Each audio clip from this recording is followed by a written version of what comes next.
সালাসাতুন ক্বাদ হাররামাল্লাহু তাবারাকা ওয়া তাআলা আলাইহিমুল জান্নাহ, যে তিন ব্যক্তি জান্নাতে প্রবেশ করবে না, আল্লাহ রাব্বুল আলামিন তিন ব্যক্তির জন্য জান্নাত কি করেছেন?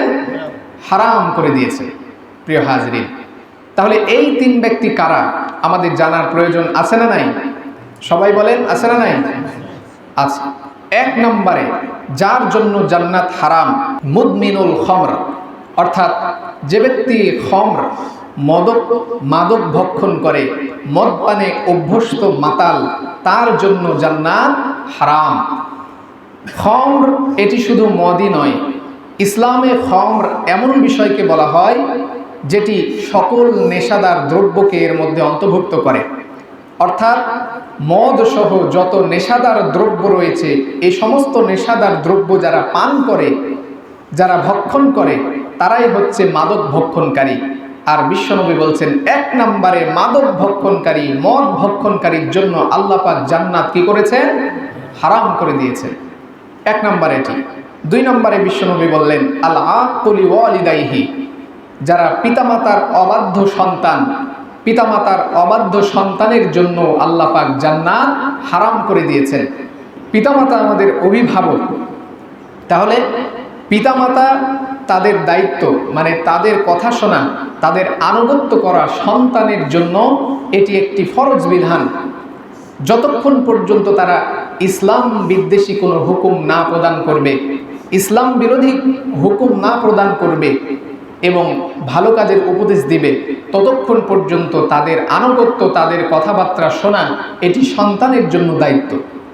আর একজন সন্তান যখনই একজন পিতার অবাধ্য হয়, তার কথাবার্তা না শোনে, পিতামাতার অবাধ্যে চলাফেরা করে, আল্লাহ পাক বলছেন এই সন্তানের জন্য জান্নাত হারাম। দুই নম্বর।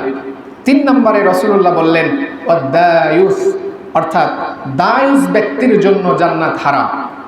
দায়ুস কারা এ সম্পর্কে বলা হচ্ছে, দায়ুস হচ্ছে তারা যারা, যাদের স্ত্রী, যাদের কন্যা বেপর্দায় চলাফেরা করে, উশৃঙ্খলতার মধ্যে চলাফেরা করে, বেহায়াপনা করে, কিন্তু ওই সমস্ত পিতা, ওই সমস্ত বড় ভাই, স্বামী, অভিভাবক ওই স্ত্রী কন্যাদেরকে কোনো নির্দেশ প্রদান করে না, পর্দা করার কোনো নির্দেশ প্রদান করে না, তাদের এই কাজে কোনো বাধা প্রদান করে না, এই সমস্ত লোক হচ্ছে দায়ুস। আর দায়ুস ব্যক্তির জন্য আল্লাহ পাক জান্নাত কি করেছেন? হারাম করে দিয়েছেন। প্রিয় হাজরিন, এটি অত্যন্ত গুরুত্বপূর্ণ একটি বিষয়। আমাদের সমাজে অনেক মানুষ আছে ভালো, 5 ওয়াক্ত নামাজ পড়ে, দান করে, সাদকা করে, হজ করে, সব করে, কিন্তু তার স্ত্রী, তার কন্যা, তার বোন বেপর্দায় চলাফেরা করে, উশৃঙ্খলতার মধ্যে রয়েছে, বেহায়াপনার মধ্যে রয়েছে, তারপরেও সে কোনোদিন বলে না যে পর্দা করতে হবে, কোনো বাধা দেয় না। তাহলে এই সমস্ত ব্যক্তিরা হচ্ছে দায়ুস। আর রাসূলুল্লাহর কথা অনুযায়ী এই পুরুষেরা, এই দায়ুস পুরুষদের জন্য আল্লাহ পাক জান্নাত হারাম করে দিয়েছেন।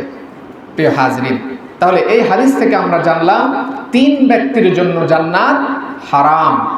1 নম্বরে হচ্ছে মদ পানে অভ্যস্ত মাতাল, আর 2 নম্বরে হচ্ছে পিতামাতার অবাধ্য সন্তান, আর 3 নম্বরে হচ্ছে দায়ুস, যাদের স্ত্রী, যাদের কন্যা বেহায়াপনা, বেপর্দায় চলাফেরা করে, কিন্তু যে সমস্ত পুরুষেরা বাধা দেয় না, এই সমস্ত পুরুষকে দায়ুস বলা হয়েছে।